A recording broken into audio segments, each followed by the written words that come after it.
नमस्कार मित्रों, मेरा नाम Vidhu Mohan, retired manager Canara bank से हूँ।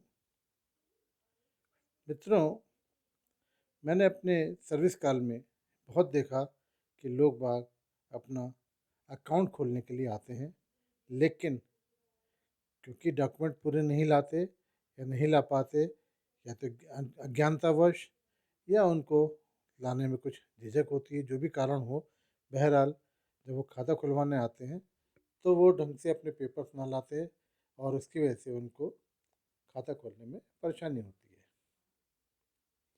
आज हम बात करेंगे बैंक में खाते कितने प्रकार के होते हैं और कैसे उनको खोला जा सकता है। बैंक में मुख्यतः दो प्रकार के खाते होते हैं।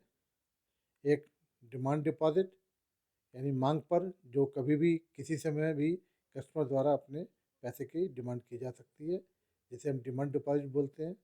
दूसरा टर्म डिपॉजिट, जो कस्टमर द्वारा एक निश्चित अवधि के लिए बैंक में जमा किया जाता है, तो जिसको हम एफडी फिक्स डिपॉजिट भी बोलते हैं।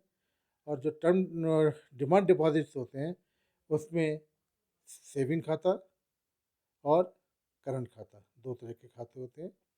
सेविंग खाता मुख्यतः, जैसे नाम से ही इसका प्रतिध्वनित होता है, कि सेविंग खाता केवल छोटी बचतों के लिए होता है, यानी जो आपकी इनकम हो रही है उसमें जो थोड़ा बहुत आप बचा पाते हैं, उसके लिए आप सेविंग खाता खोलते हैं, जिसके लिए बैंक आपको एक निश्चित दर पर ब्याज भी देता है।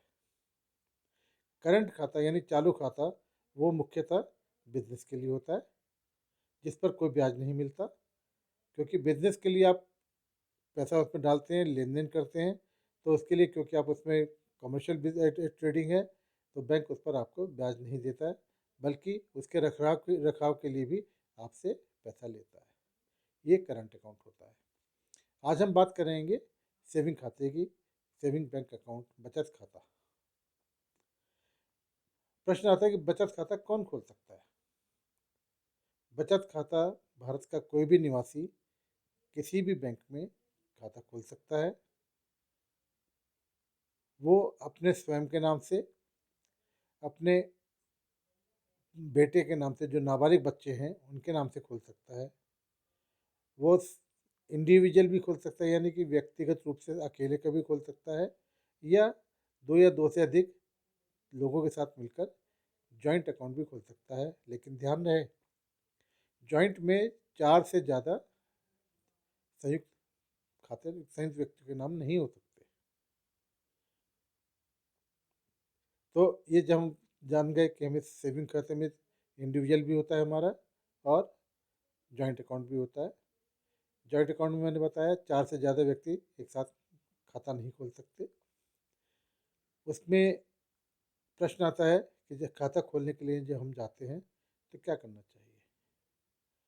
जब भी आप बैंक में खाता खोलने जाएं, तो आपके पास आपके रेजिडेंस का प्रूफ, पैन कार्ड, और एक ऐसा व्यक्ति जो आपको बैंक से इंट्रोड्यूस करा सके। इंट्रोडक्शन की क्या आवश्यकता पड़ती है मित्रों?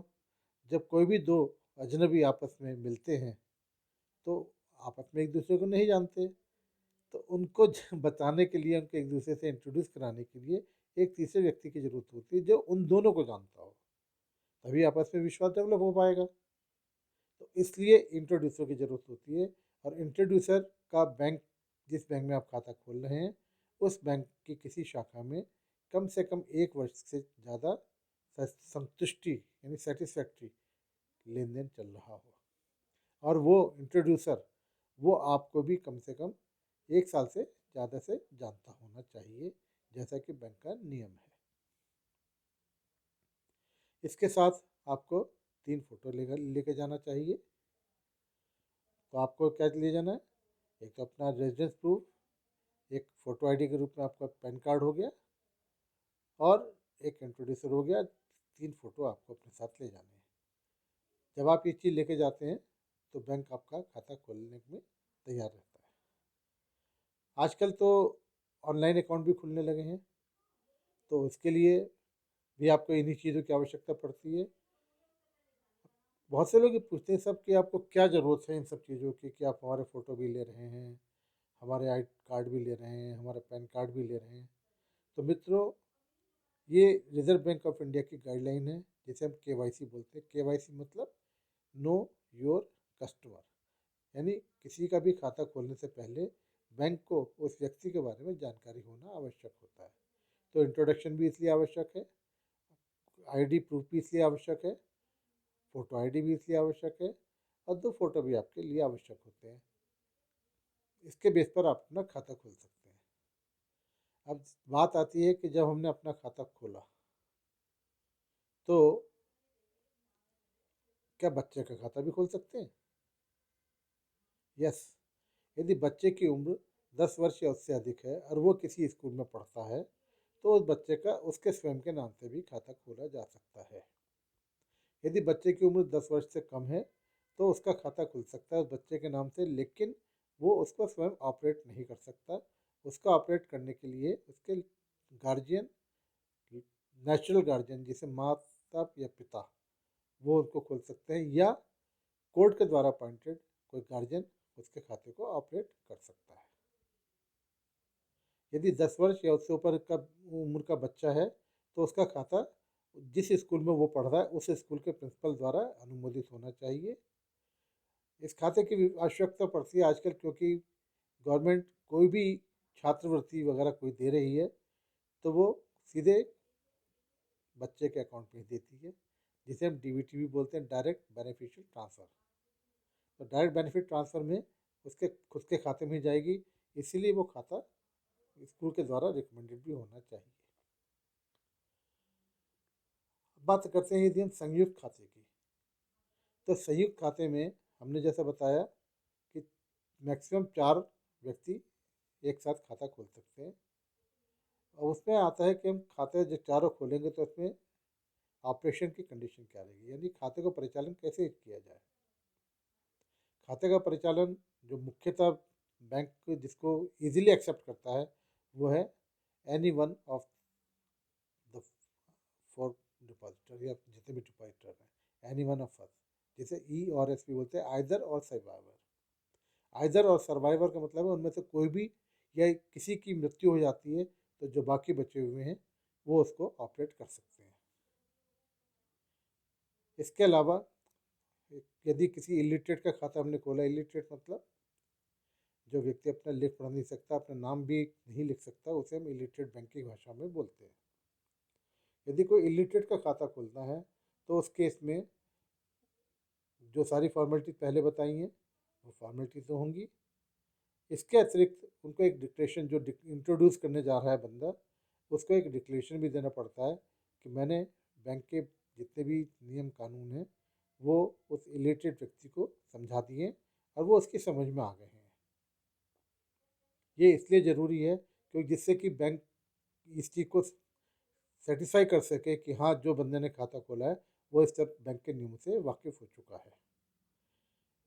इलिटरेट के केस में हमको एक चीज़ का और ध्यान रखना पड़ता है कि इलिटरेट यानी अशिक्षित व्यक्ति जब भी पैसा निकालने आए, तो उसको अपने साथ एक ऐसे व्यक्ति को जरूर लाना पड़ेगा जिसका उस बैंक में खाता हो, और जो विटनेस कर सके, यानी इस चीज़ को प्रमाणित कर सके कि इस व्यक्ति ने मेरे सामने इतना रुपया निकाला।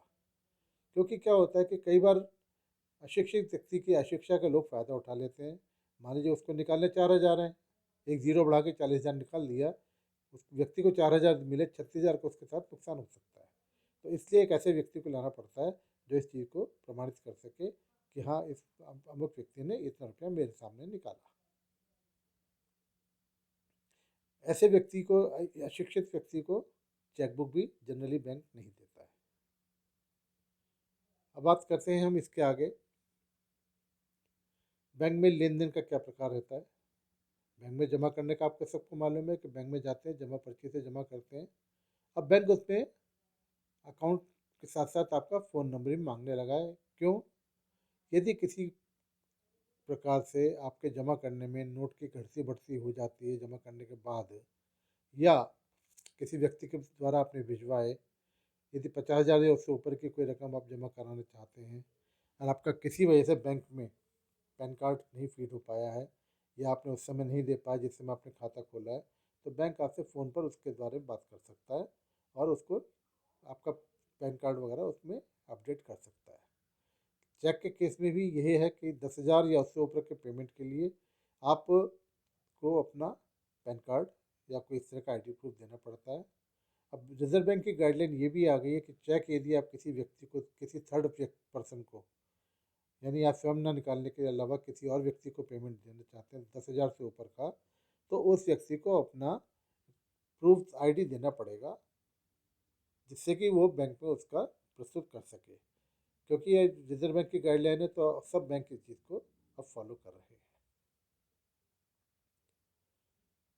इसके अलावा बैंक आपको चेकबुक भी प्रोवाइड करता है।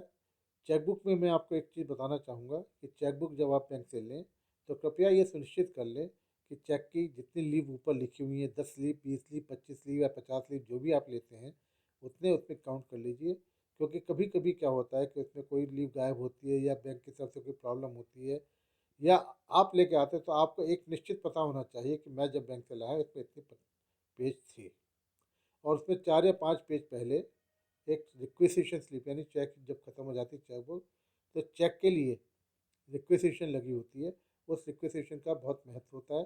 अगर वो रिक्वेजिशन स्लिप यदि आपसे कहीं खो जाती है, मिसप्लेस हो जाती है, तो बैंक आपसे उसका दूसरी चेक बुक देने के लिए मना कर सकता है, या आपको पर्सनली जाने पड़ेगा बैंक से चेक बुक लेने के लिए।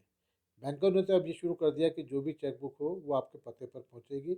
उससे एक तो ये इंश्योर होता है कि आपका पता सही लिखा हुआ है, आपने यदि कुछ चेंज नहीं किया है, और बैंक के पास वर्कलोड भी थोड़ा इस बात का कम हो जाता है क्योंकि सब सेंट्रलाइज कर दिया है।